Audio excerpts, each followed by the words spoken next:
Hello, everybody, and welcome to Goddesses and Devils with your hosts, Amanda McManus and Katie Kamara. Before we get started, I would like to share with you some house rules. This show is for a mature audience only, and we ask that everyone please be respectful to one another.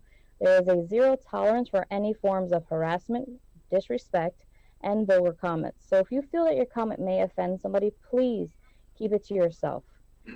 During the show, we'll be talking all about the paranormal. When we think of the paranormal, we think of mystery, the unknown, the strange and unusual. We can't help but to wonder what exactly lies beyond the shadows. I guess you can say that there's a little bit of a character Alice in Wonderland in all of us. We all are curious to see what's in that rabbit hole, what adventures will be in store. This is why many believe the paranormal field is interesting and exciting. However, what people fail to realize is that the paranormal field and the paranormal is actually real. That some, like my guests that we have on here today, spend their whole life researching and helping those caught in the in-between, helping those who found something hiding in those shadows, and helping those who have found themselves victims of the paranormal. So without further ado, I would like to introduce to you our guest, Mr. Chris Mckinnell. Chris has been a part of many well-known investigations. He is also the grandson to the late Lorraine Warren, who are considered to be pioneers in the paranormal field. Hello, Chris. How are you? I'm great. Thank you very much for having me on. Thank you. Thank you. It's an honor to have you on our show. And like I was saying, unfortunately, a lot of people feel like the paranormal is something that is so intriguing that they have to find out this information. And a lot of times they find themselves caught in situations where they realize what they're searching for actually does exist. And I know you spent your whole life researching these events. How has this like affected you in general? That's a great question, and it's hard to answer. I don't know who I would be if I wasn't this person. Um, my whole life has been about looking for answers. And over the last few years, that's changed. I have to admit, I don't believe in my lifetime we're going to really get those answers. And I'm more focused today on just helping the people in trouble and not worrying so much about really understanding what I'm dealing with. Right.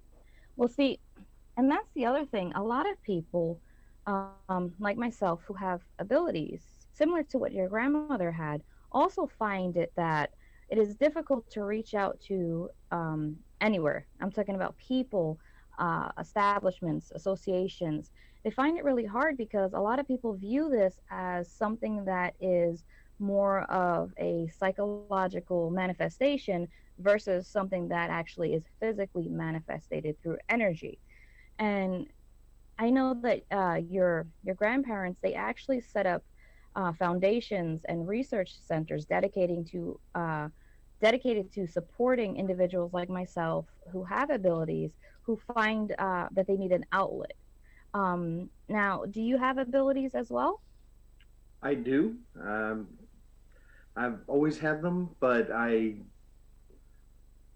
you would think with my grandmother being who she is, everything would be just hunky dory, but not really.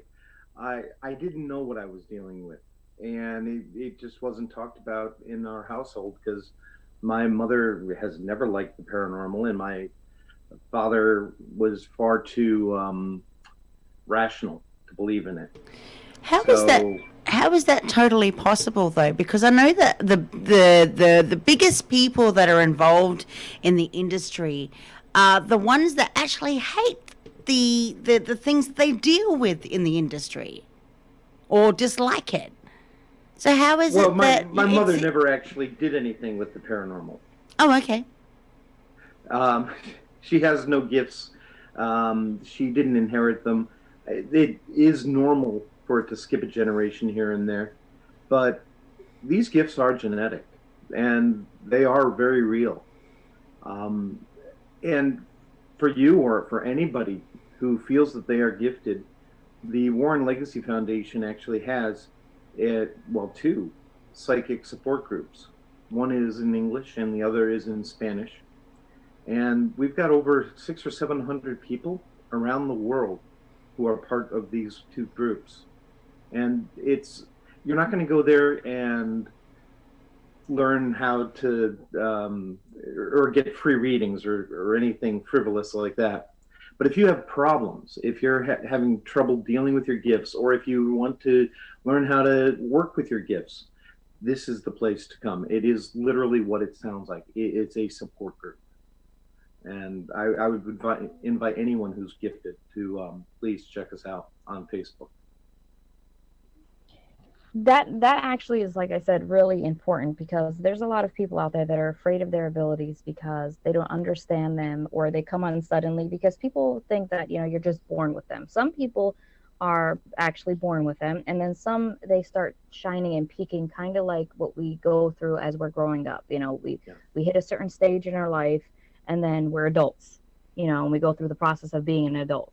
And it's similar to these abilities, where sometimes we hit a stage in our life, whether it's triggered by a traumatic event or it's triggered by emotional stress, that it brings on these abilities. And when they hit you, it's kind of like you feel that, you feel all different types of ways. You feel the pressure, the anxiety, the unknowing, like, am I crazy? Am I hearing voices, or what's going on? Because there are medical conditions that can manifestate these hallucinations, or can manifest audio hallucinations as well. So it's really hard, because with the society that we have today, we focus more on labels and the negative side of things versus the positive side of things.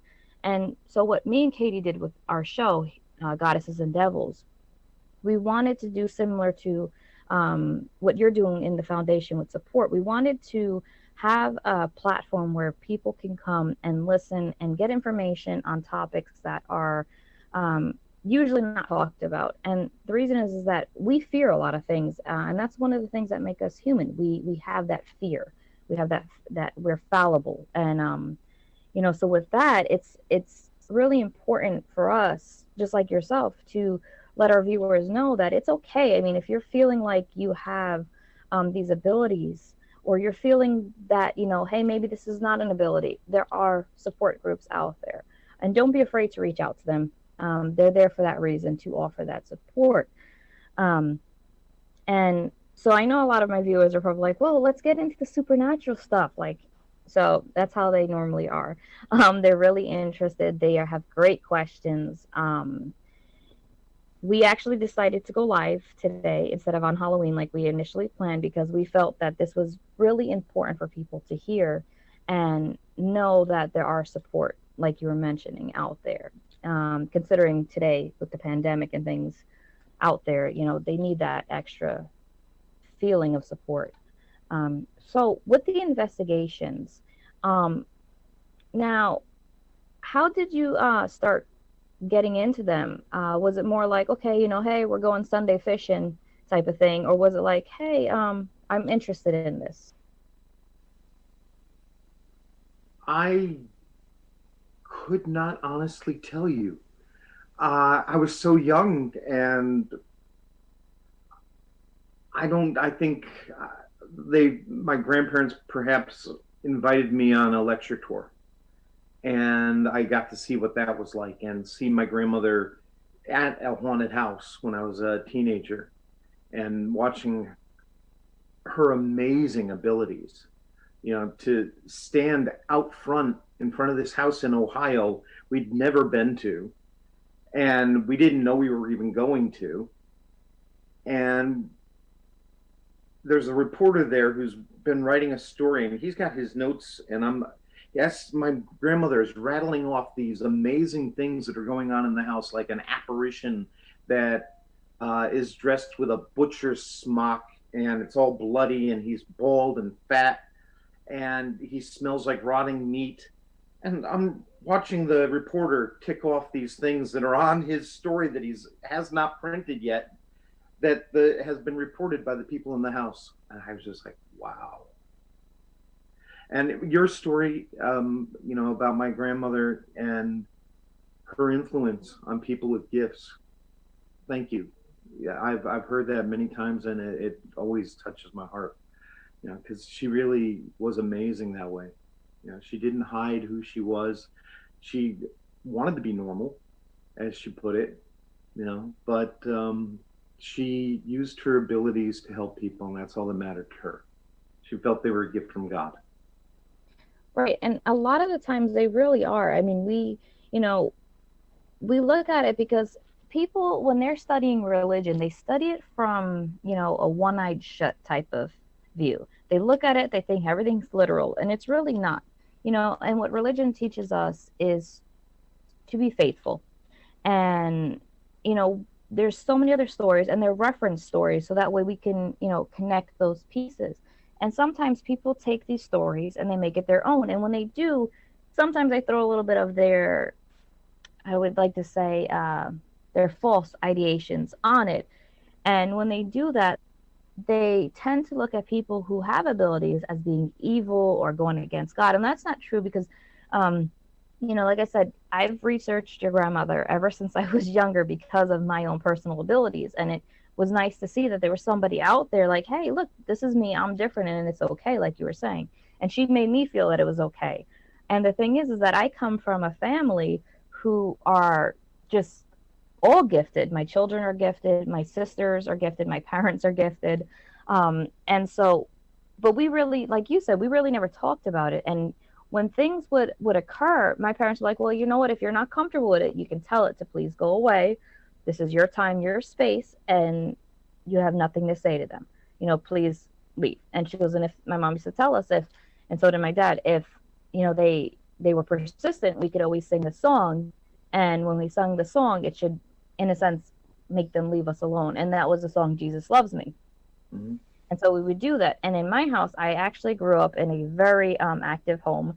The drums would play downstairs in the music room by themselves. The doors would slam. We would hear things getting thrown down the stairs. And we didn't ignore it, but we didn't feed it the attention that it wanted. And that's the thing.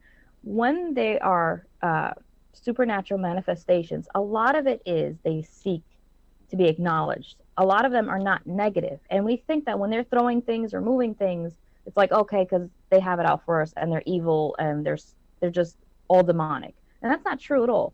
No, no, no. Most cases, it's a human spirit. And even when it's an inhuman spirit, most of the time it's still not a demon. Demons are not that common. They're not out to destroy all life on Earth.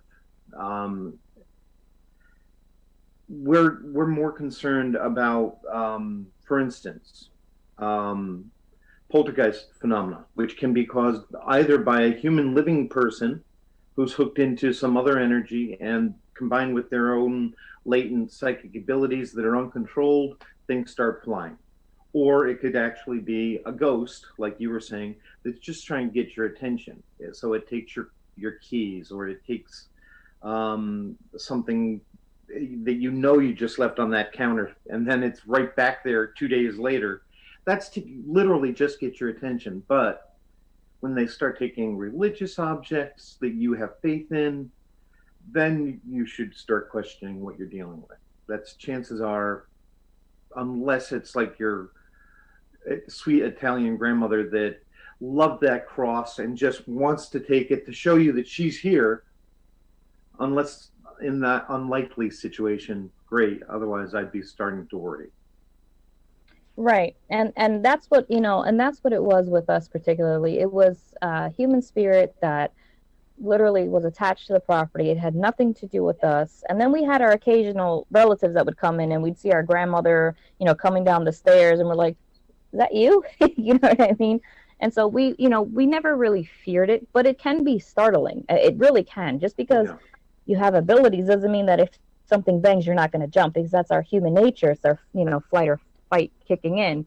And during investigations, I know you've done some with your grandparents, and then you've done many on your own.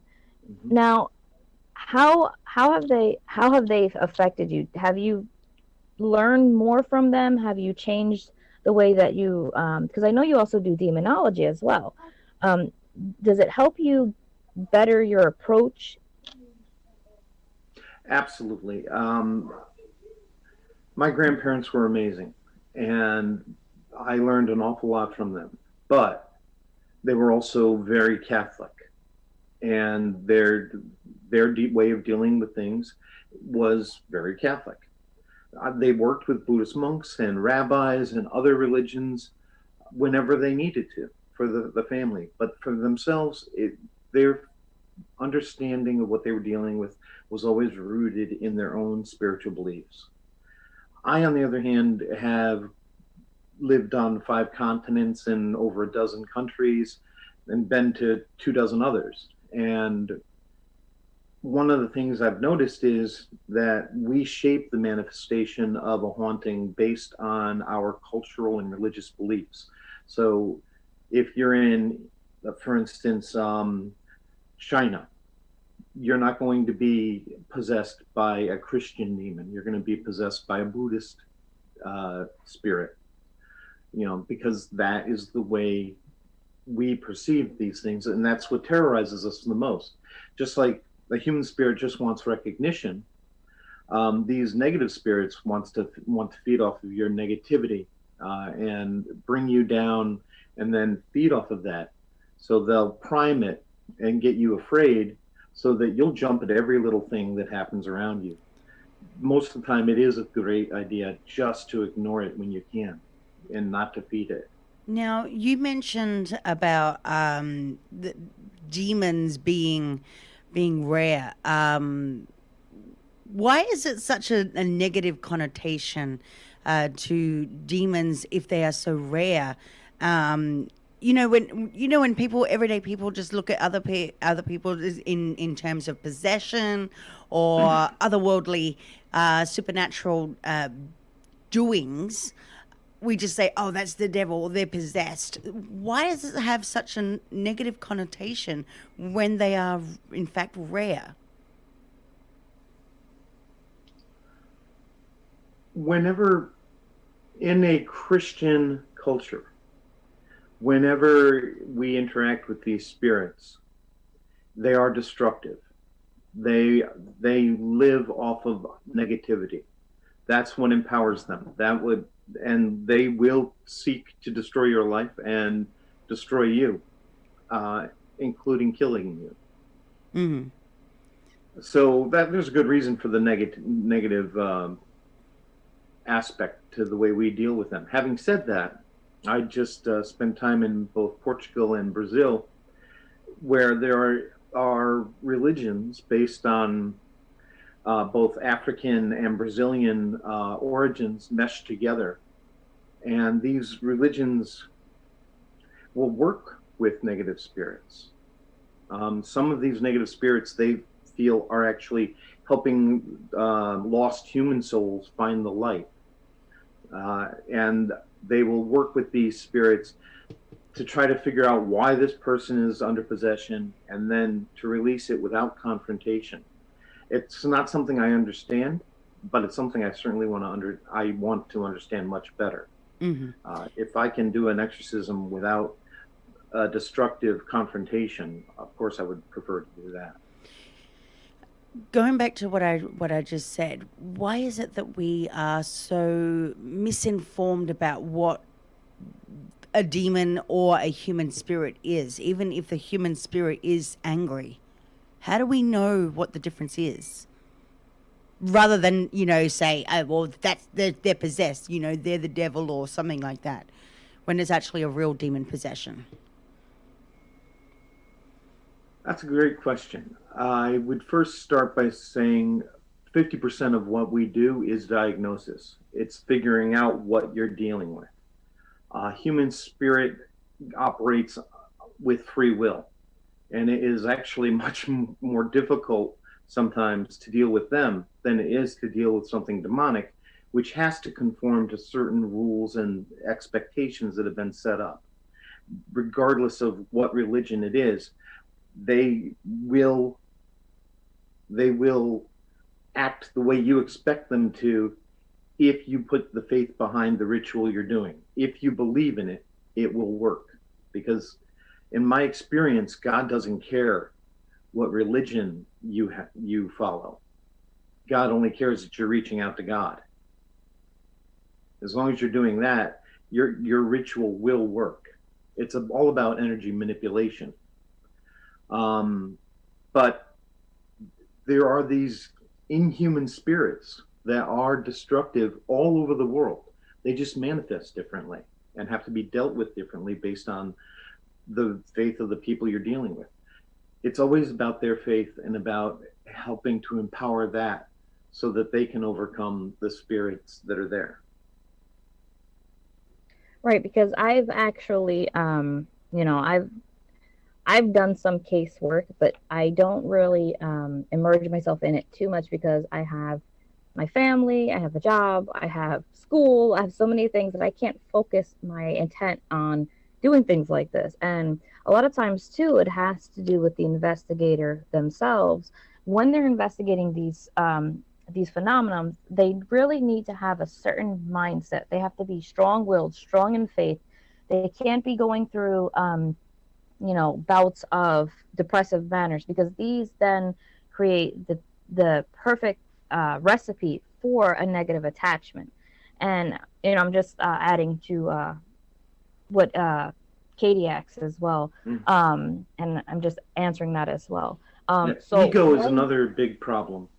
right, exactly, and me and Katie, we study ego a lot, and when you feel that you're a certain way mentally and you allow ego to take hold of you, you're doing more harm for yourself, believe it or not. And this is just in life in general. It's not Mm-hmm. really regarding the supernatural. But when it entails the supernatural, it's kind of like you are stripped of all your antibodies in your body, and you are just this open vessel for negative attachments. And a lot of times people with a negative attachment, these things, they there's stages to it. So first there's it doesn't straight go into possession. It goes No, to infestation small, first.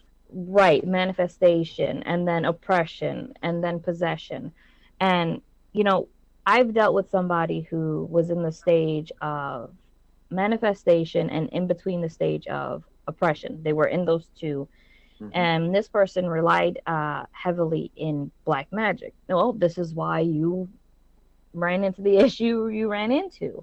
Yeah. And we relied heavily on the Catholic Church to help us. We went down to St. Patrick's Cathedral in New York, and we had a ritual done, and we had we lit candles. We did everything that was asked of us to do in order to cleanse this person. But the problem is that we are our worst enemy. And even though we can remove this entity, people think that when we remove it, it's gone, that it can't come back into your life. Not true. Right. And it's just like an ex boyfriend or ex girlfriend that it's just like, it's exactly what it comes down to. It's a relationship. If you don't deal with the underlying issues that made you particularly vulnerable, then it can come back and hurt you. There's a very famous case that I worked on with my grandparents, Maurice Theriault. He's known as Frenchie in the Nun movie, which, by the way, the Nun never existed. Just putting it out there. And the Annabelle movies are complete fantasies as well.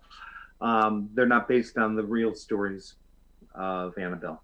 Just, again, complete honesty there. You just dampened my whole theatrics about watching movies now. That's Sorry okay. about that. Continue. I can, honest to God, I've lost the train of thought. I apologize. Where were we?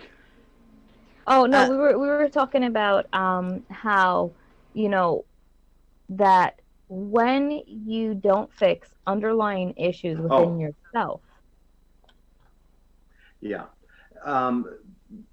As I was saying about Maurice, I apologize. And this is actually one of the worst cases I ever worked on. Maurice was a French Canadian farmer living in Massachusetts, and He had been horribly, horribly abused by his father, who was just a monster. And one day, his father called him and said, Maurice, I just want you to know that I love you. It's the first time he had ever said that to Maurice. He then put the phone down without hanging it up, picked up a gun, went in the other room, killed Maurice's mother, and killed himself. When we were working on this case, I saw Maurice come under possession. I saw him have bloody crosses on his back. And then when I asked him for the t-shirt, which was soaked in his blood, and he handed me the t-shirt, there was no blood on there, even though there was still blood on his back. It was gone. So I couldn't even get it tested. I had the photos, but that was it. And the day of the exorcism, Bishop Mckinnell came in with my grandparents and I, and a few other people that we were working with, and we were there, well, me and the other young people were there to make sure Maurice didn't attack the bishop while he was doing the exorcism. And Maurice's head splits open, his eyes take on this like snake-like look, his skin gets all scaly. That's only can be seen on the video, not in real life. It didn't show up in real life, which is amazing. This is long before we had digital effects and stuff. And it, you know, he was drooling blood, crying tears of blood, and in tremendous pain, and then he came under possession.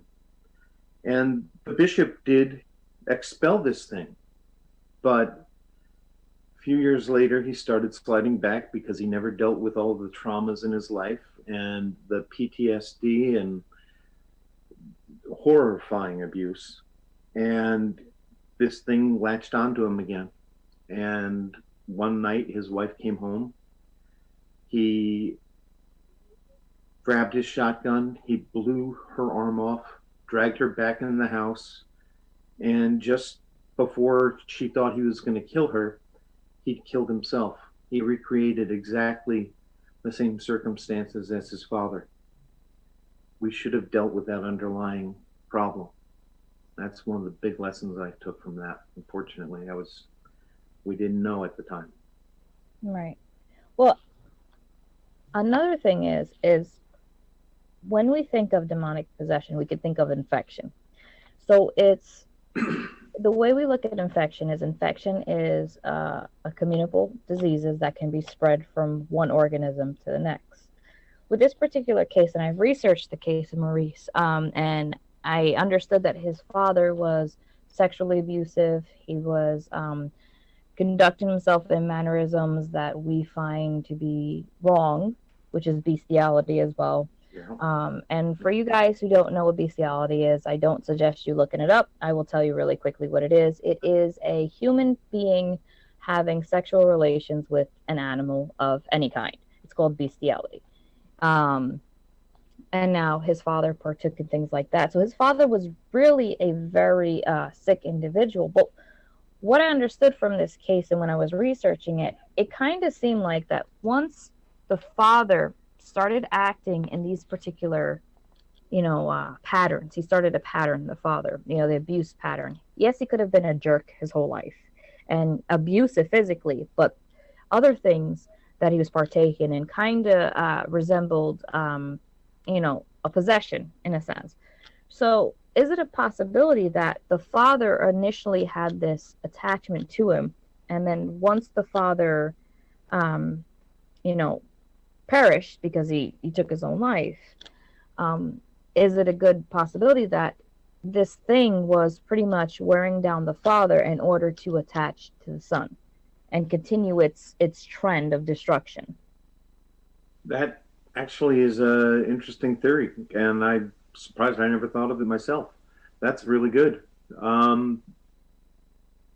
We had an experience. It was the first day I met Maurice, and my grandfather thought it would be a good idea to visit Maurice's father's grave, and Maurice could say a prayer and ask. and tell his father that he forgave him. And while Maurice is standing there and saying, Dad, I want you to know I love you, we were all right there. And it was like a giant fist just came from underneath and gave him an uppercut, knocked him, honestly, 10 feet backward, flying through the air and flat on his back. And you heard the punch. I've never seen anything like it. So that kind of power, to go back to an earlier question, that's usually not human. It takes an incredibly focused and angry human spirit to be able to manifest that kind of power. And it's not something they usually can sustain for very long. It happens, but it's rare. Right. And see, and that's what, that's what people don't understand is they think of it as electricity. Well, electricity is energy. It's a different form of energy, but the human body itself runs on electrical impulses. And, that's why we have firing in the brain. Our dendrites fire and they go through a synapses. And we're energy ourselves. Like if we can take one of those machines that measure energy, we can see that we run at a certain amount of megahertz. So, and that's pretty much what it is. It's a transfer of energy.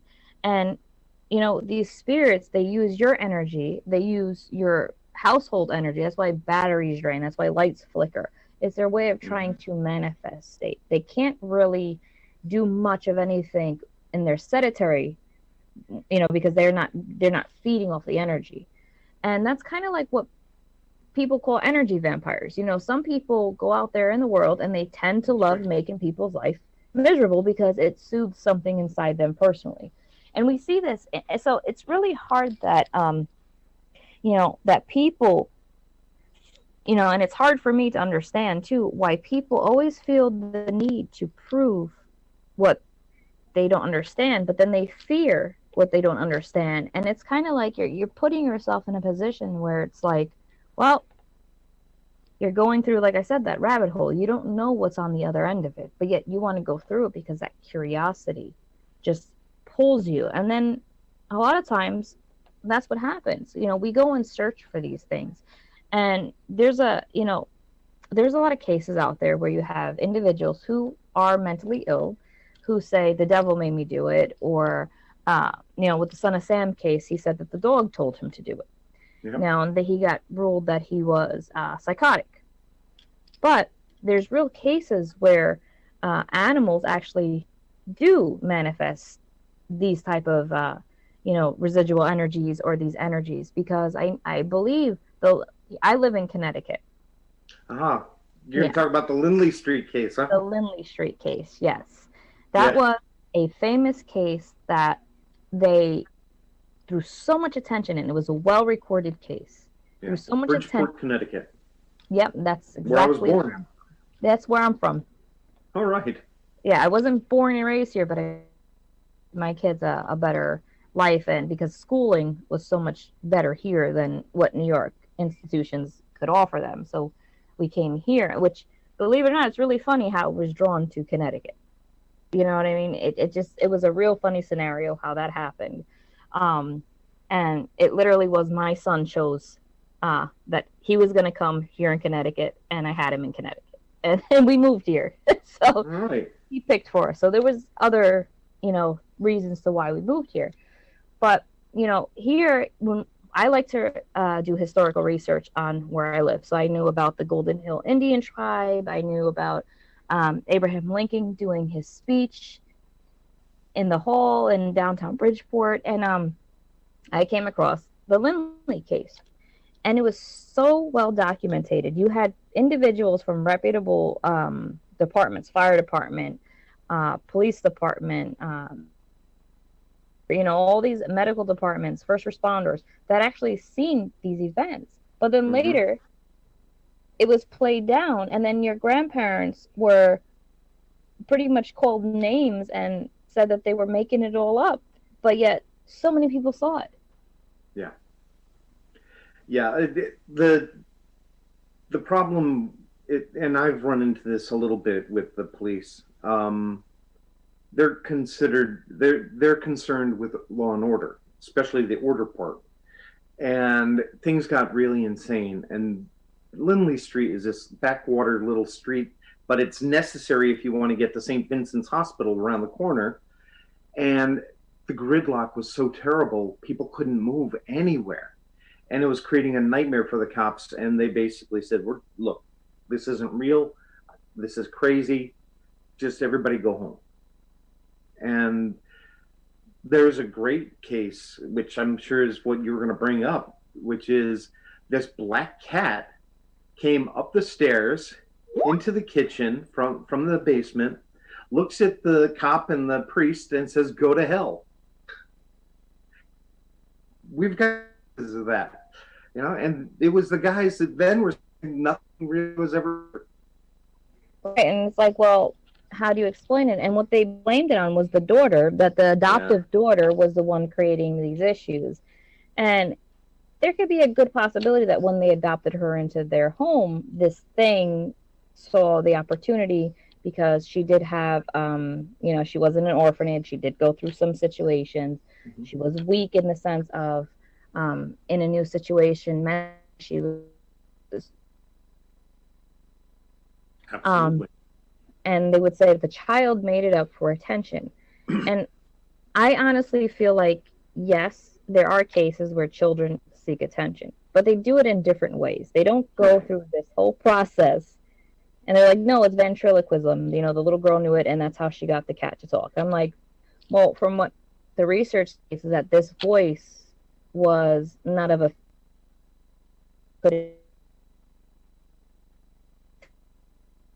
specific way that it, when replayed back in a sense, it created a whole different effect. It was kind of like a transformer type. It was like a weird voice. And the problem is with that is how could the child produce that? So they blamed the child. They called the family, that they were fake and they were believing the lies of a child. And then they went ahead and pretty much said that your grandparents use this to promote their fame, which is not true because they didn't collect money. They didn't gain anything from this. They didn't ask for any money to do these researches. They did it out of pretty much the kindness of their heart. You know what I mean? And a lot of that, I believe, stems back to the fact that when originally what they would say, your grandfather would draw pictures because he was an artist, and then your grandmother would knock, and then they realized she had this gift, but then they would sell the painting. And just because people, in a sense, want to sell their art or do whatever they wanted to do in that sense, people think that they had some sort of negative intent when they did these things. And that's no. Back in the early 50s, they were kids. My grandfather got out of World War II and he was probably 19. He started when he was 17. And by 1952, at most, they were 23 or 24. And he had just gotten out of art school. They would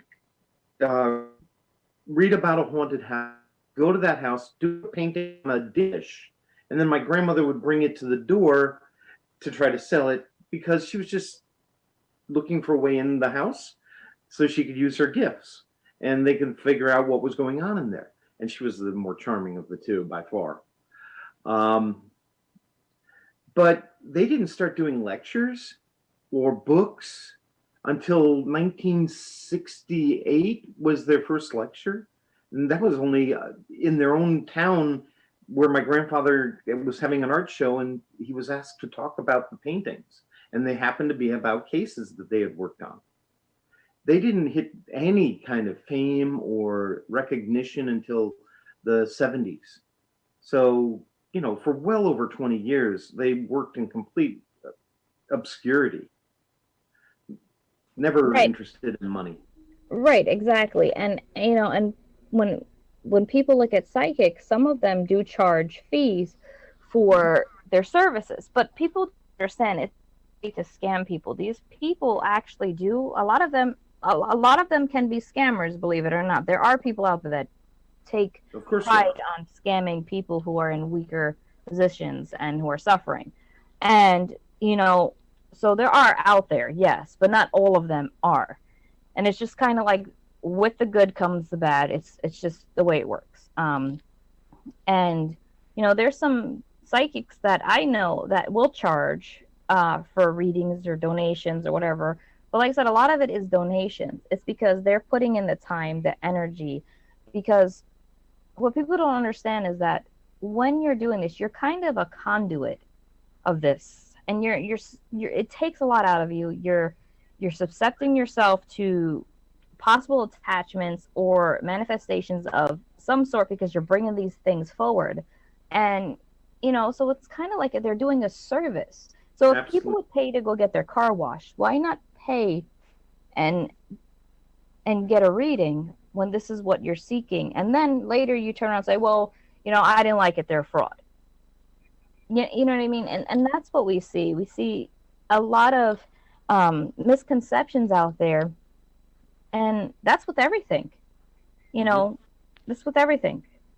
When you sign up for the army, they tell you, you know what, everything's going to be good. You're going to do this. It's going to be great. And people go in there and they're unhappy because this is Of not what course. they thought it would be. Same thing with work. Anywhere you find a field of study, and that's what it really comes down to, is that you know people, they always look for the negative in things. They don't look for the positive. They don't look for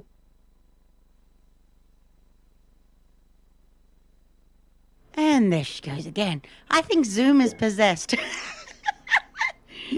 Well, she's got a point, Yeah. and I work with psychics who do charge, Mm-hmm. and it takes a lot out of them. You have to understand that they've got to live just like anybody else, and I don't have a problem with their doing that. Um, if you're looking for a good psychic, I suggest that you look at the reviews online. Google them. Yeah. That's a good way to figure out if you're dealing with a reputable person or not. And I've dealt with this before. I mean, a lot of my gifts are now coming over to the forefront, and I'm like, well, hold up. I have a background. It's my job. I've got a background in psychology, so I kind of sit on that fence where I deal with the paranormal. I walk between two worlds. I am very, very, very gifted, but the problem is, I don't want to be charging for something that I'm driven by intuition, to know that underneath the circumstances of asking or requesting for a reading in the first place is none other than a psychological or possibly an ego problem, which needs to be really dealt first before having an actual reading. Because the majority of people out there, and I mean, and I'm not casting out those people that actually legitimately have readings for specific reasons, but the majority of people that do just request for readings are looking for love, money, and God knows what else, the general stuff. Yeah. And the problem is with that, you're playing one of the biggest illusionists in the world, and I call them an illusionist. Is I can't remember the name, but um, he came across as someone that was a psychic medium who who made a lot of money decades ago. Come to find out that he was extremely gifted in psychology, and he understood human behavior. So he Yeah. preyed on people for it. And when people are looking out for good psychics, it's very hard to determine whether somebody who has a full on psychic background, legitimately, or whether they actually have a psychology background or a background in social science, where And they know, they've studied, they've done anthropology, they've done human behavior, they've done psychology, they've done, and it goes right into different aspects of things. And so that's when when why. you when you start to label, getting Hmm. back into an earlier part of the conversation, and you say this is psychological or this is psychic, I think you're putting something in a box that shouldn't be in a box. The power of labeling something changes it. which is what I see all over the paranormal. When you label it as one thing or another, that's what will manifest for you, Mm-hmm. because your own psychic abilities can do that. And then if we define what are psychic versus intuition, where do you draw the line on intuition versus a psychic ability? If Yeah. your knowledge in psychology and sociology and anthropology combine with gifts to create a greater intuition, do we say that's not um, a psychic ability? I don't know. I don't. I'd like to say that I had all the answers on what exactly a psychic ability is, but I've seen them manifest in so many different and amazing Yeah. ways that are not the ordinary five senses. But to just even say it's clairaudience or clair gustinance or whatever, that's a silly little distinction for me. What matters is you are sensitive. You're sensitive to energy in some form or another, and you interpret it the way that works for your brain. Exactly. And I say this only in light, not to, just to bring out the fact that, there are a lot of people that are looking for people with gifted abilities to give them readings of any sort, to communicate with the other side. But how much of it is from the reader themselves is legitimate, and how much of it is actually preying on the person because they have that background. And so that's why when I practice psychology, but I don't come out and say, hey, I'm gifted, because there's a fine line between being a psychologist or being from a psychological background, and being guided, which I'm very much an empath and intuitive, but and being gifted. So Mm-hmm. when people are trying to, going back to what I was saying before about the illusionist, yeah, he was a psychologist or somebody with a psychology background who preyed on people because he understood human behavior. Everybody wants love. Everybody wants money. Everybody wants this. Everybody wants that. These are basic human needs that can easily be read by the average human being without supernatural abilities. Yeah. And so, like Amanda said, there are going to be a lot of people out there and it's hard to discern what's what. When a psychic reaches out to you and what their main concern is, I have a special message for you, but I need you to help me by paying me a certain amount of money. Well, that's Yeah, that's a scam. well, Yeah, I've If seen. you're looking for some good people, I know a number of them, and I can highly recommend them because I've seen them and do the most amazing things. the best of psychics or psychic mediums or even empathic intuitives, they don't charge. A lot of them do not charge for their services. They might say, "Hey, drop a donation" or something like that, because time is valuable. But at the end of the day, most people don't charge. Well, I know a few who this is their livelihood. This is Yeah. what they've dedicated themselves to. That they believe that spirit wants them to do this, and so they do it. But they still have to eat and pay the rent and Oh, that's everything else. exactly So right. yeah, they do charge, Yeah. and I'm okay with that. I don't charge because I don't have to. I'm on a pension and I can help people for free, and it makes me a very blessed and lucky person.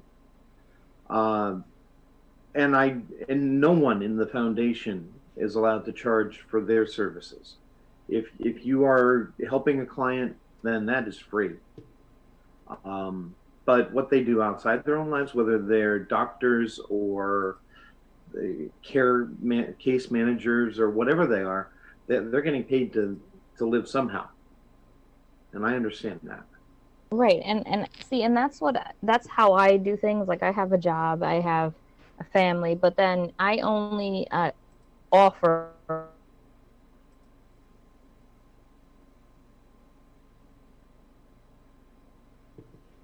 And she'll come back in a second.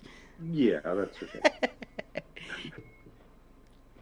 But no, I am the type of person to throw things into the pot. So, sorry, I froze. so so for the listeners out there who are kind of a little confused on my viewpoint here, my objective is to sit on that fence. I could see both sides of the fence. So I'm not singling out anybody. I just wanted to put it out there. I'm not singling out anybody. I'm just saying that there are the few majority or a very few out there that will that is either misunderstood about their intention or their intentions are completely way off. Oh, there are quite a number of them actually. Any of these psychic shops. There's an actual underground criminal empire that runs a lot of them. So, and they've got a script. Yeah, I hate scripted. I can't do scripted. So you got to be careful. In fact, when I do my readings, even Amanda will tell you that my readings are completely. It's a free. I do tarot readings. I've only just started it, but I threw the spreads out the window. I will just keep pulling cards like nothing, and to keep until I get a message that it needs to be heard. 9 times out of 10 it's smack bang on, but that's why I do it that way, is because I can't be scripted. It sounds cheesy, corny. Mm-hmm. Yeah. Well, and that's the thing. It's dishonest. Not genuine. Exactly. It's not genuine when you do it that way. And I keep freezing. I'm sorry. Like I said, I do have crappy internet, especially when I have all my youngins running on my Wi-Fi. But it's because they are schooling. But it's okay. But what I was saying before I got cut off is, usually with me, and I've done readings for Katie, and I don't charge a single thing. I do it because I like to help people. I do it because I feel that I'm needed. But if I feel like, so there's situations where people are like, hey, Amanda, I want a reading. Well, I'm like, no, I'm sorry. I'm busy. I can't. I don't do it on the whim or the request. I do it when I feel that there is a need or someone needs my assistance. Because a lot of people out there don't realize it, but they tend to gravitate towards psychics because they think they have the answers to everything. And we don't. And that's what it really comes down to. I can't pick the winning lotto numbers for you. I mean, yeah, I probably can tell you what scratch off to pick and you win, but that's not what I'm here to do. I don't do it for personal gain. Same thing with my husband. My husband gets really annoyed with me sometimes when he goes to the lotto store and wants to buy a scratch off, and he says, hey, which one do you think is going to win? And I keep it shut, and I tell him, look, I don't do anything for personal gain, because there's a lot of negative that comes with you being that way. When you are that way and you're in it to win it type of thing, there's never really truly a winner. You always lose something in the process. It's kind of like culture. Culture is a consistently unstable, changing thing. And it changes through transculturation, diffusion, innovations. And, when we set our mind to one thing and we have this ideation that it's always going to be the same and it's going to be perfect, and that's not true. Nothing in life is fair. Nothing in life is perfect. And nothing is given to us. And that's what it really comes down to, is that some people take advantage and they gravitate towards psychics and they think that, hey, she's going to help me win the lottery. No, I'm not. But if you have a situation that you're going through and you need some guidance, and I feel the need that I'm pulled to you, I will.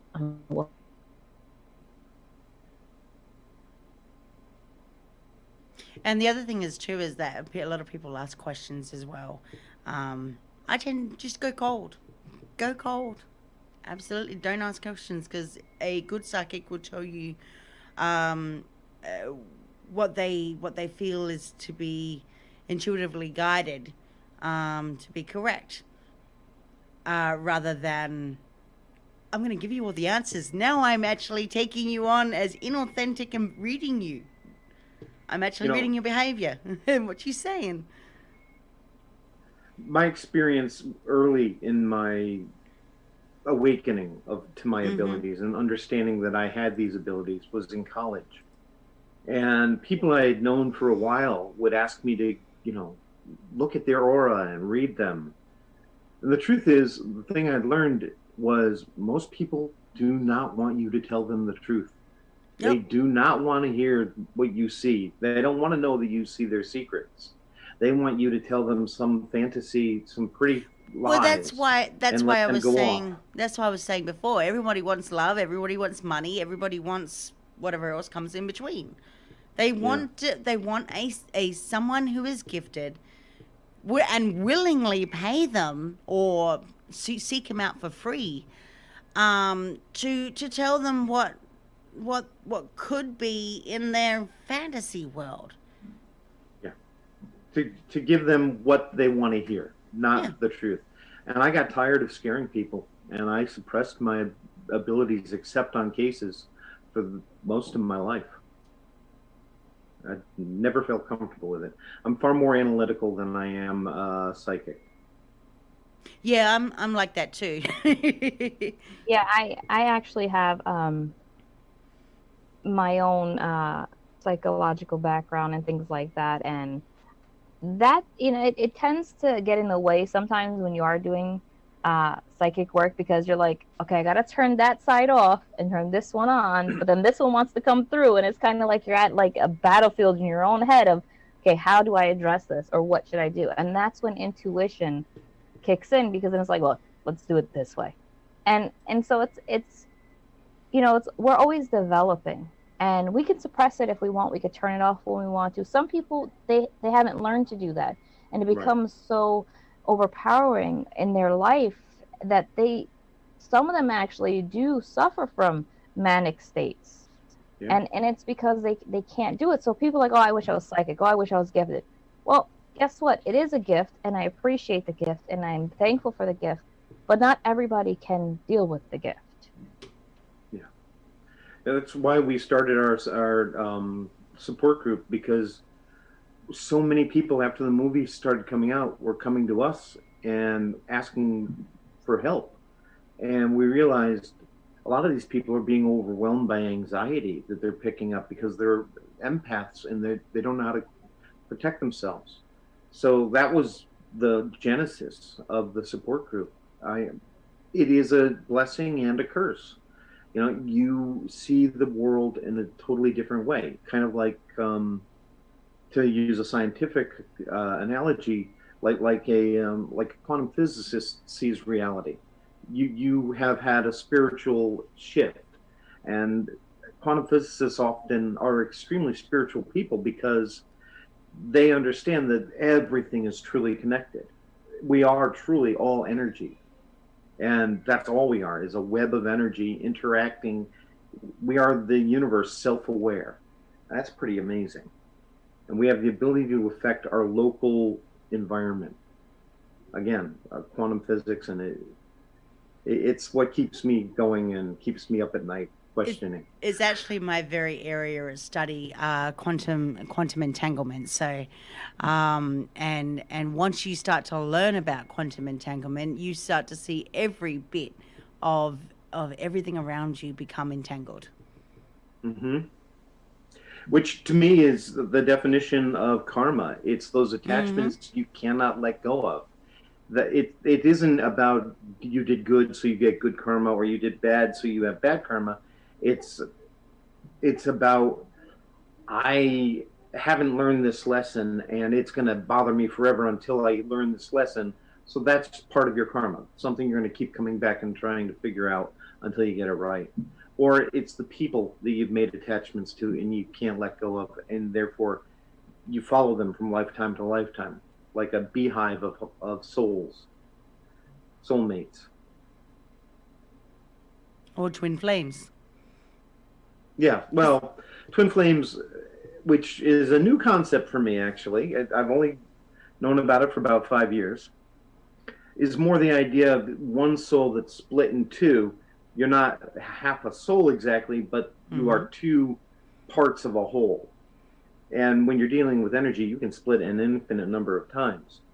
Um, so it doesn't matter how many times you cut it, I would think. It just, I get into some esoteric ideas sometimes. Oh, well, I can go straight into sacred geometry with that one, but at the same time,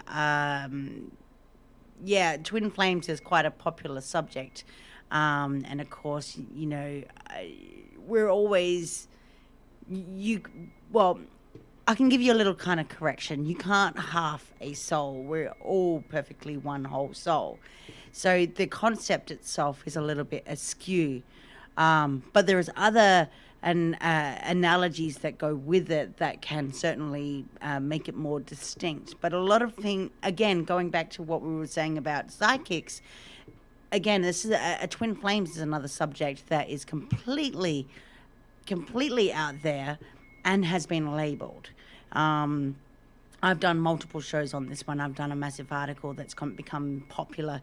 And I think we're back to the labeling things, trying to figure out what it is and what it isn't. And so people automatically seek for it in to the point where they just become obsessive. So we can take that if we remove the concept or the label of twin flames, we can just go back to the original concept, which is soul connection. Yeah, and see, and that's the thing. We can see how labels affect our everyday life, right? We can see how it Mm-hmm. affects the metaphysics. We can see how it affects the paranormal in a sense, which is the metaphysics. It's other than science. It's something that science can't explain. That's why they have the meta part of it. Mm-hmm. Um, and with this, when we do all our work and we're presenting this work and this research and we're studying and we're having evidence that is legitimate, it tends to be frustrating to many investigators that like, hey, look, here's your proof. You see, it's right here in your face. And it's like, oh no, it's nothing. It's nothing. No, it's nothing.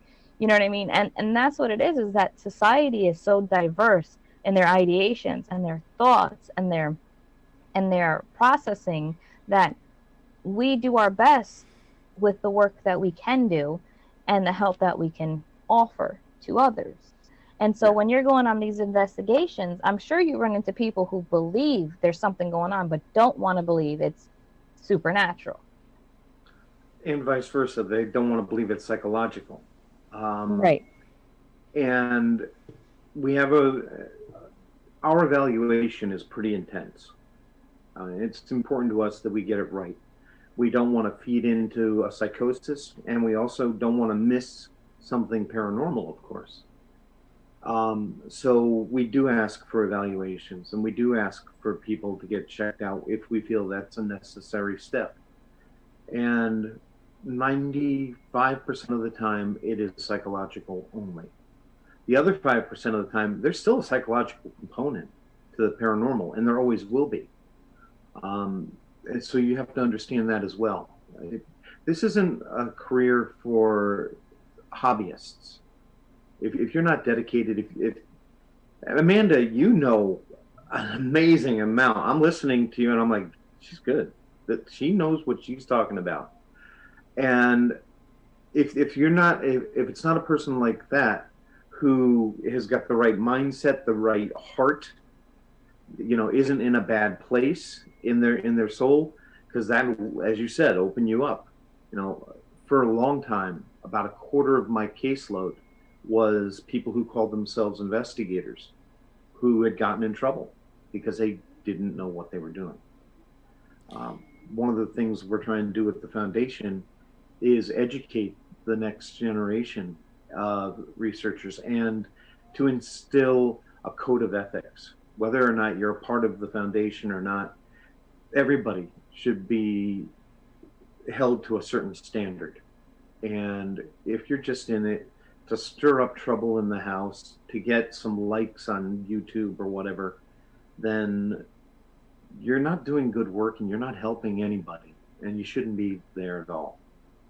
And unfortunately, a lot of these TV shows now are advertising online, trying to get families to give up their privacy, to open themselves up to public scrutiny.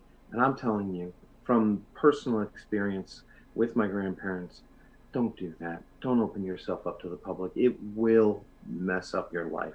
It will make the case 100 times harder to deal with. It's the kind of thing you deal with in private, as if you were dealing with any disease. You know, the medical profession protects your anonymity, so do we. And that's the way it should be. We shouldn't be advertising you on everywhere.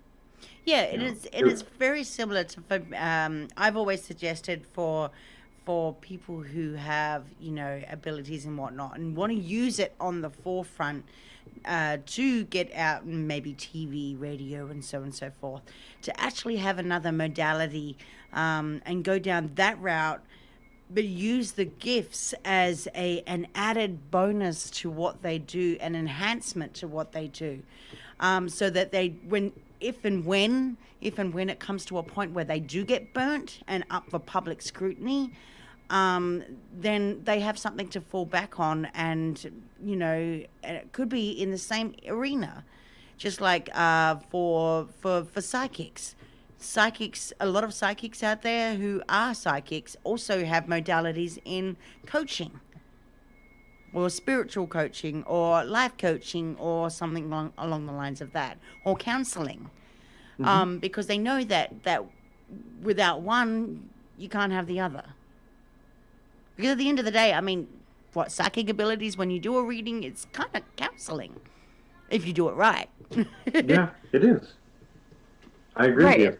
It's taking the whole aspect of mind, body, and soul and connecting them to fix a problem. And the thing is that, the psychic ability, psychic work is more of a Western concept, but we're starting to see it slowly start making its way to the East Coast. And because of your grandparents' work, that is one of the main reasons to why it started growing in understanding and popularity, in the sense of not fame, but in the popularity of, well, there's people out there that are able to help with situations out here, because a lot of times the church, you Well, it's really sweet of you to say these things about my grandparents, and people do that all the time. But the truth is, the spiritualist movement got started in the 1850s, and that drive to understand ghosts and spirit communication and psychic abilities goes back far longer than that, but at least that long is when it took on a social push in many different cultures, in France and all over Europe and North America, and then eventually down into South America. It was a big thing, and my grandparents did a lot for this generation to understand, but they had plenty of pioneers of their own who were really good and interesting people.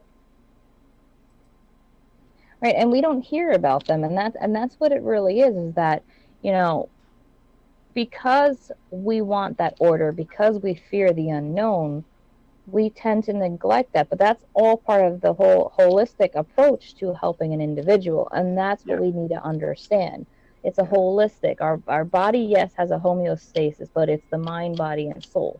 Now, some people don't believe you have a soul. Some people don't believe whatever, but at the same sense, it's still working on the core of the person. And a lot of times when people go through an awakening, what they do is it's more, people look at it as, oh, you woke up to these abilities. No, it's not that. What it is you connected with your inner self. You connected with your soul. And it's soul searching. And a lot of times when you awaken, that's when you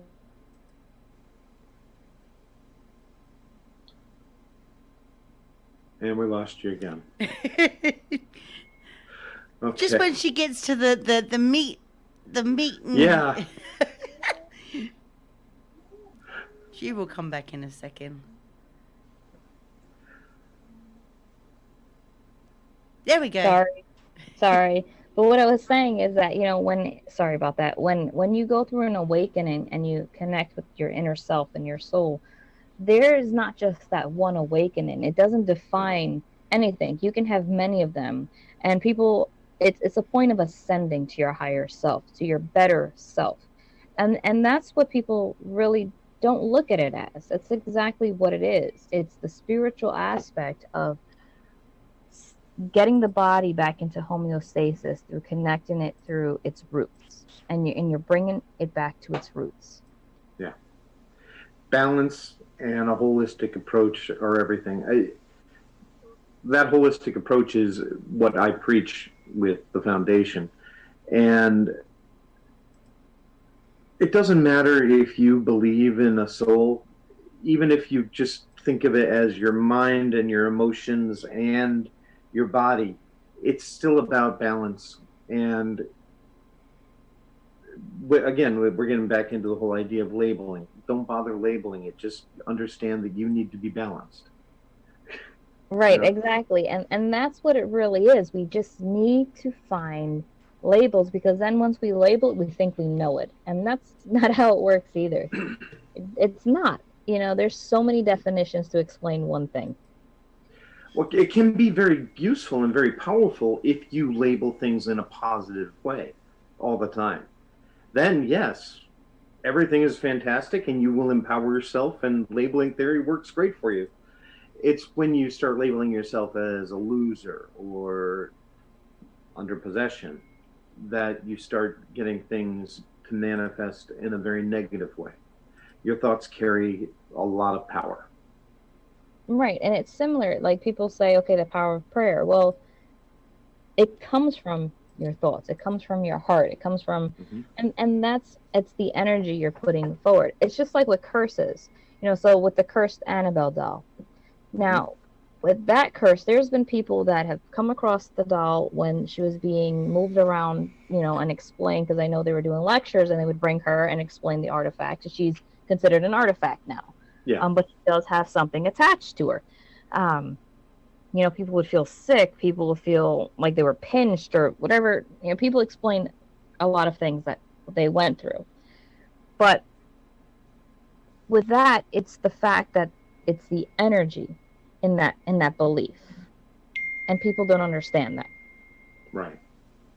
With the Annabelle doll, it was given as a gift. It's a child's toy, but unfortunately the spirit latched onto it, and that's what happened. And then it was transferred. So it's kind of going back to my theory of how these things spread like an infection from one host to the next, because we are all organisms. They certainly can. And I've worked plenty of cases where we've seen, for instance, a research team get involved in something they shouldn't have gotten involved with. They didn't understand, and now the spirit that confronted them is showing up on their cases 2 or 3 weeks before they even get to those cases. It is spreading out like a psychic infection. Right, and a lot of it is because we allow it to spread because we don't take care of it. It's kind of like going to the doctor. You know what I mean? We're not taking care of it. And then when we put in all that negative to it, it just promotes it even more and causes it to just grow continuously until this big thing becomes a contagion, and it consumes you. And that's what people got to look at it. Yeah, some of the advice I give people when they first come to me is, first off, clean your home, make it uncluttered and as clean as possible. You want a free flow of energy in the home. You don't want a lot of junk in there. And you'd be amazed how many haunted houses are filthy as can be. Whether that's because they're so distraught and then the house got bad, or it was bad and then the house became haunted. I couldn't say off the top of any particular case. But you want to fill your home with relaxing music, old comedies that make you laugh. You want to fill your home with laughter and love. You want to make love. You want to take arguments outside. Don't leave that boxed up to fester inside of the home. And do your best to forgive one another before you come in the house. I know it's not always possible, but all of these things you do to raise the energy in your home will help to keep the negative spirits away. You're basically inviting in the good. My grandmother used to say, like attracts like. you put out positive energy, you're going to attract positive energy back. Right, it's the laws of attraction, what you Yeah. put out into the universe will come right back at you. It's just a matter of how you choose to put it out there. And that's the thing. When we think of legacies, what type of legacy do we want to leave behind? Do we want to leave behind one where we're known to be jerks or idiots or mean or nasty or just completely vulgar or whatever the case may be? Or do we want to leave a legacy behind that we can say, no, we were good people. We worked in the light, we did right by humanity, by animal, by nature. We did everything humanly possible to show how much we care, we loved, and how much we loved. And that all gets produced in the way we function in our everyday life, like you were saying. Just because we do it in our home doesn't mean we shouldn't carry that with us. And that's another thing that people think, okay, well, it don't affect me once I get home. That's not true. You know what I mean? It's not true at No. all. So No. It, whoever you want to be or be known as, then you want to put that out there because it will attract the positive. It will attract the good. And a lot of times, like I said, when we attract these negative energies, it's because it's something that we are putting out there. It's kind of like your house is black, right? It's completely pitch dark. It's just the darkest thing on the block. And then all of a sudden you switch on a light. And it's like, oh, I'm going to go there. I'm in this complete dark area. I see the only light, I'm going there. And that's what they right. look for. They look for that porch light, in a sense. Yeah. Yeah. And then I say that psychics are like lighthouses. Right. And normal people are just candles in the dark. So when that big lighthouse blows up, it of course attracts all the spirits. Right. And I had to learn that as well because, like I said, because I do have these abilities and I do some of the work, it's like I also need to learn how to turn that lighthouse off to the wrong things. And that's what it is too. We don't understand that it's really execution on how you function and how you go forward that really makes a difference in what you're doing in your case or in your work or in your life. It's how you decide to do it. And depending on your belief system, any ritual will work. You just have to have faith in it. And what you're doing in in your particular case as a psychic is setting boundaries for psychic interactions. Like, yes, I will work with you during this time for these purposes. Otherwise, no. And you set those boundaries through ritual often. I've seen it in every religion I've studied. They have different ways of dealing with the spirit world and setting up boundaries so that people cannot be hurt. And the spirit world respects those rules, regardless of what religion it is.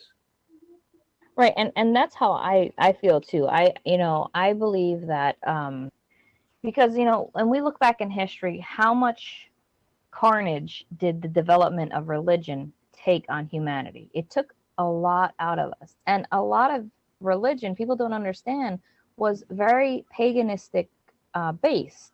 And that's where we came from. Those were our roots.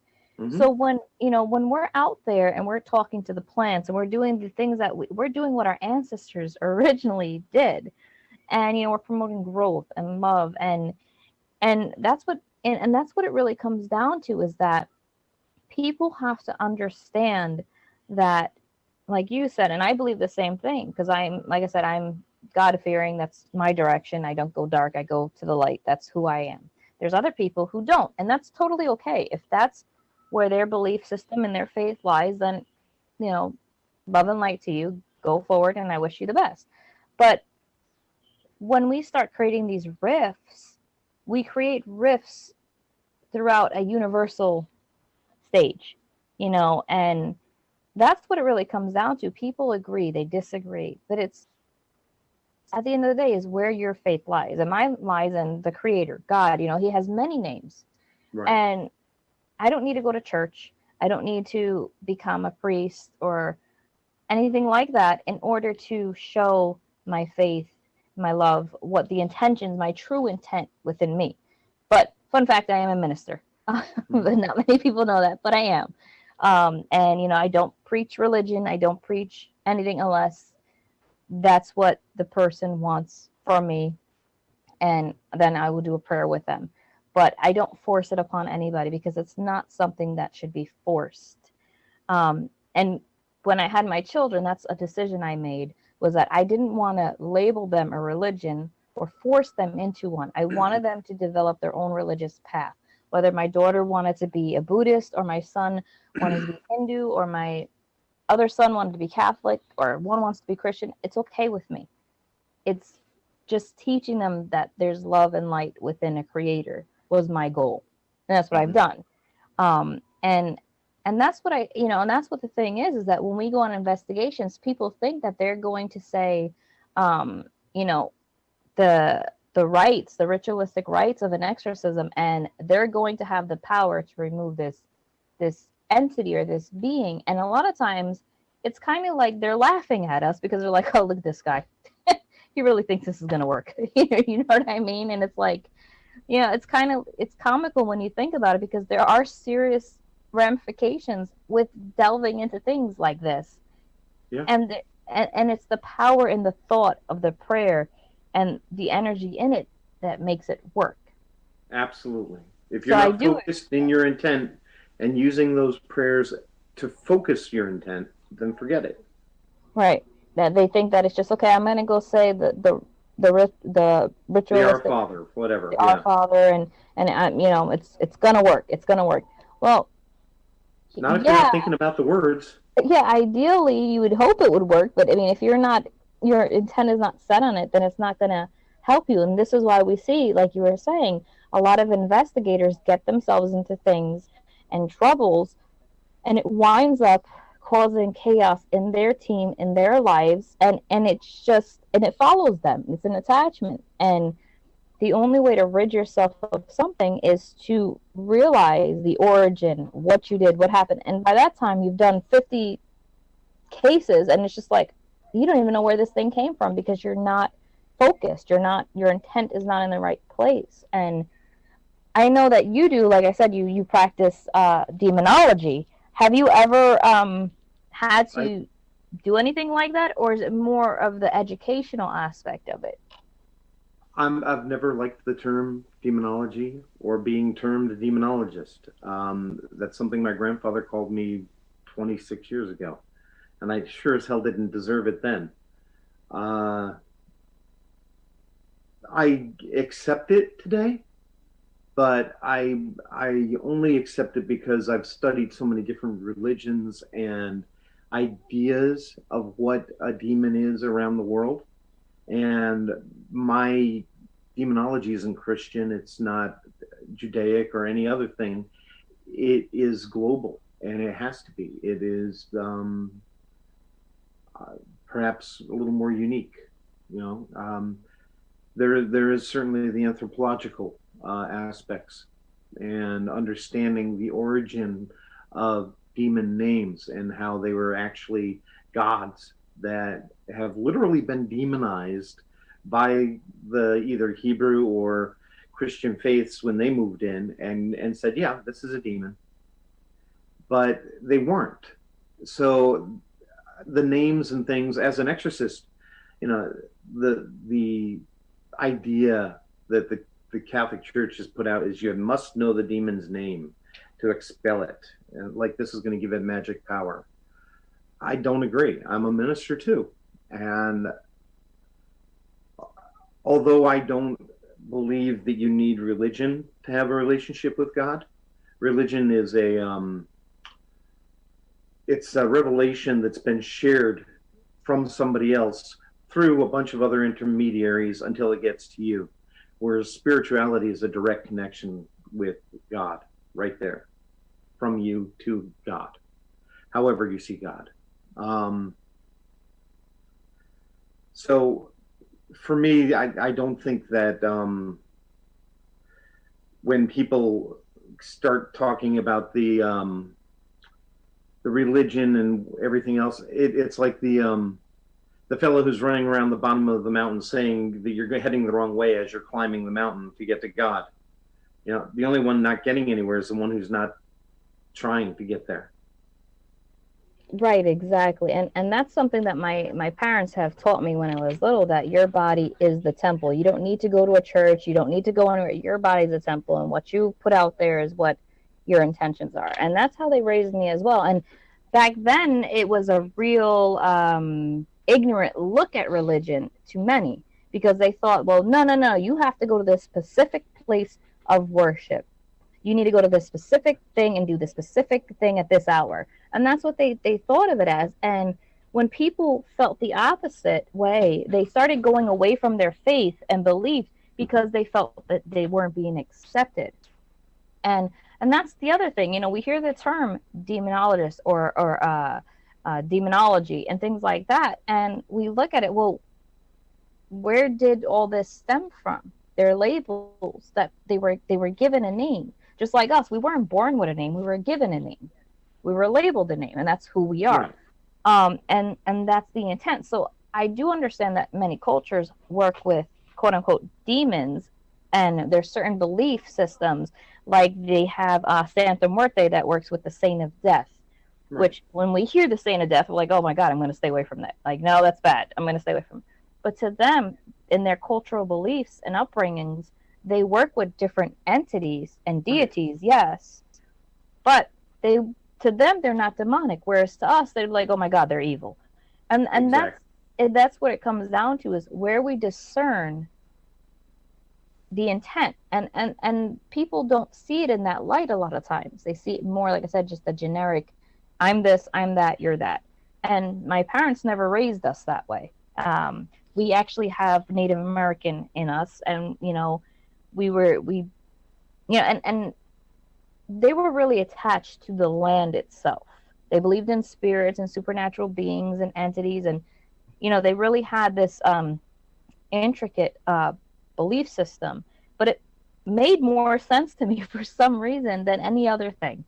You know what I mean? And that's how my parents raised us, like I said, was not to pick a religion or be born into a religion or whatever, but to understand exactly what we are doing and what our intent, to understand our faith. And that's exactly what it came down to. So, when we throw labels on demonologists and demons and all these, we're putting that negative out there before we're understanding it to the fullest. So I do agree with that as well. I don't, and exorcisms are, very far in between, but they happen, and they happen because they're needed to happen. And have you ever performed one yourself?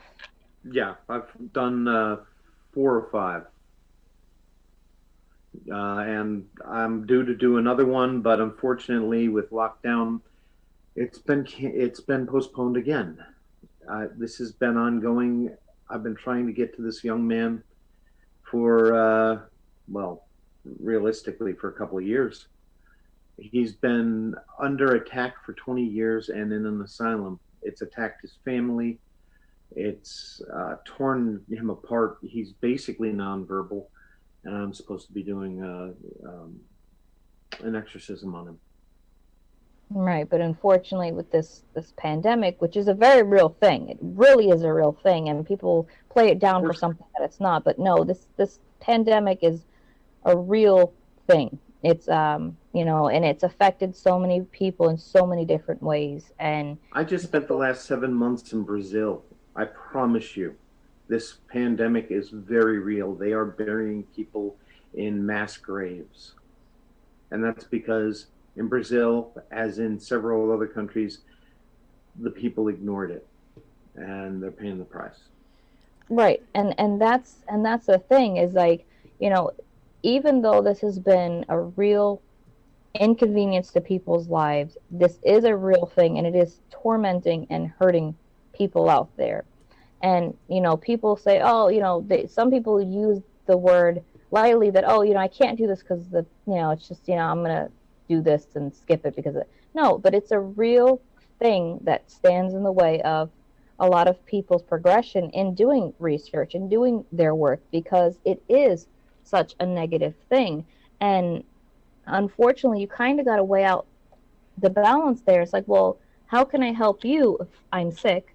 Or how can I do anything if I can't get to you? So it's like Exactly. it's really, you know, I feel for you because it's like I can feel how that, like, by you saying it, I could feel how it makes you feel because you want to, but it's just there's just things that constantly keep standing in the way to do it, and it's frustrating, but you keep hope, and that's what makes it better, is that you keep that hope alive that it will happen. And with the exorcisms, there are specific chain of events that one should follow when doing these things, and it's not just about saying a few words either. No, no. There's a lot of preparation that goes into it. You have to be you have to be in the right headspace. It can't be about you. If you for a second start thinking, "Oh, I'm going off to do battle with the demon," you're going to lose because it's not about you. You don't have any power, and you better understand that going in. Everyone else from the outside can look at you and think you're a rock star or a superhero or whatever. But if you ever lose perspective and understand that it is not you and it's not about you, it's about these entities, something greater, far greater than you, that's coming in and helping this person who's hurting. Those are the people that matter. Those are the entities that matter. I'm gonna throw something out there though for you, philosophically speaking, because I believe this, and that is God created everything. I may never, my faith comes in understanding that I'll never understand the mind of God. God created a billion galaxies. My puny little amoeba like brain isn't going to get him. So my faith comes in accepting that mystery and knowing I will never have all the answers. I did it again. I apologize. It just It's completely okay. went out of my head. It's okay. No, we were. It's okay. That's how I feel for the last past 2 weeks doing my midterms. Like I'm just like, what the hell was I gonna put there? Oh man, and then I gotta go look for it, and then I can't find it, and then I get so frustrated where it's just like, yeah. So trust I me, remember. I remember, and I apologize. it's okay. Um, I've been there. Trust me. It's but like it, putting toilet paper in a fridge. You're going into the wrong direction for the wrong thing, knowing that you're going for the milk. but I know I came in this room for something. What was it? Yeah, that's happened far too many times recently. Um, all right, but here's my point. Very simple, actually. God created everything. That means He also created these entities, and there's a purpose for them too.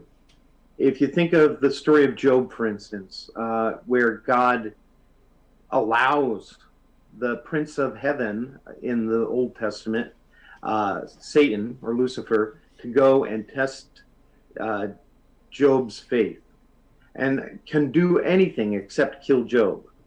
And he kills everybody around Job to test Job's faith. I think that these entities, as evil as they are and as destructive as they are, and they can cause you true harm, the truth is, if you overcome them, you become a stronger person who's able to give more and get closer to God. I believe in multiple lifetimes, and that if you fail it in this lifetime, you're going to get the chance again and again and again to learn those important lessons. So we learn from adversity. We don't learn from all the good times. I think that these entities serve that purpose to strengthen our lessons in life and strengthen our faith. Can I ask, what are the repercussions of someone who is and has been possessed, and the lifetime of issues that come with it after the expelling? It does affect people differently. Some people will become very withdrawn. Some people go into denial, and they just will never admit that it ever happened. They'll never think about it again for the rest of their lives. Others have a spiritual awakening and they want to start giving back to other sufferers and see what they can do to help. And those are the ones that are fantastic and I admire tremendously. But my personal advice to anybody for the foreseeable future after you go through something like this is take a few years off and get yourself together and work on strengthening yourself spiritually. Go toward the light. Stay away from the darkness. Often people will slowly be drawn back to the dark, and that's what we guard against. Right, and that's what people don't understand is that the dark is so invitable in many ways. You get into habits like habitual things like drinking, smoking, drug usage. There's so many variables that actually go into this, and that's what people don't understand is that there's just no one answer to why it happens. But there are things that may possibly cause it. Mm-hmm. And that's what we do. We try to figure out the causation, but a lot of times, like I said, it could be with Maurice, for instance, that case. He was born a normal individual who unfortunately was born into a situation that was not right. And we don't ask to be born in these particular circumstances, but it happens, right? So I think in that particular case, like I said, my theory on it is that his father's demons were the ones that haunted him in the end. And that's why you see the replay of events, because that's what what this thing wanted. And I think that's what it really comes down to, is that people want a complete answer to why. And that's the question. Like you were mentioning about God, we don't know all the answers. We don't know all the whys. He might, and he might have all the solutions, but it doesn't mean it was meant for us to solve at Right. that moment in time either. So, and that's the way we got to look at it, is we can't constantly beat ourselves up for the things that we can't control. And a lot of people do that. They want control. They want to control every aspect of their life. And that's just not how it works. I would love to control. I want to be a wealthy millionaire and I'm going to control this pathway and well, that's not up to me. That's not my design. I think that there's a grand design behind things that we are not privy to, but there is a design for us out there. If for every single grain of sand on Earth, it is now thought that there is another Earth-like planet out there in the universe. If you're worried about control, you've lost perspective because the truth is we are such a tiny part of something amazing. If you think of God as a weaver, then we're just the threads in his magnificent tapestry. And we don't have the perspective to understand why our thread goes one way or another way. We just have to have faith that God knows what he's doing. Right, exactly. And that's why it's so powerful to be whatever faith you want, whatever direction you want, but there's a power to that. And that's what we fail to understand in times of pandemics and times of incidences.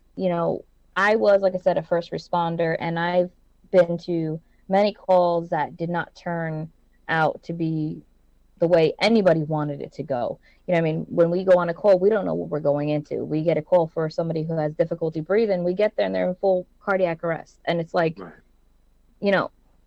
That's what it taught me being in the medical field, is that I can't control the world around me. I can't control everything.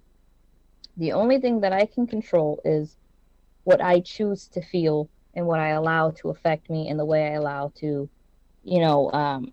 understand things. I can choose to be negative about it. I can choose to be positive about it. I can choose to be open-minded. And that's what I like to be. I like to be very open-minded, because when you're open-minded, you just learn something every day.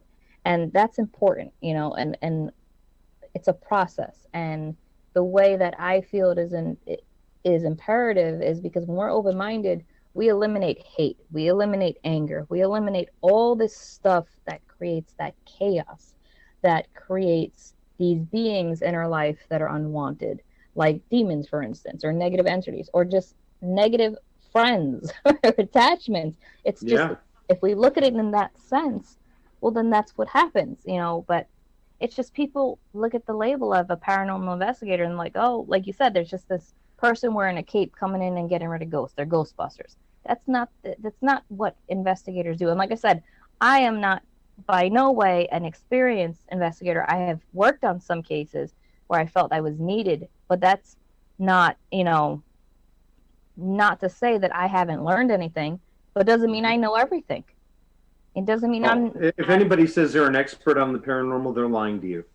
right. And that's the other thing. We don't know everything. Everybody's like, well, they're a paranormal investigator. Okay, and they're still learning, just like me, just like everybody Yep. else. And when we start understanding that there's a bigger picture than, you know, and we're just a small puzzle to that picture, and every Mhm. person has a that other missing puzzle piece, and we connect for reasons. And that's what's important here is to understand, you know, how your work helps those in need. You know, you help them on a spiritual, you help them on a guided level, you help them on a personal level, you make connections with them, and you help them.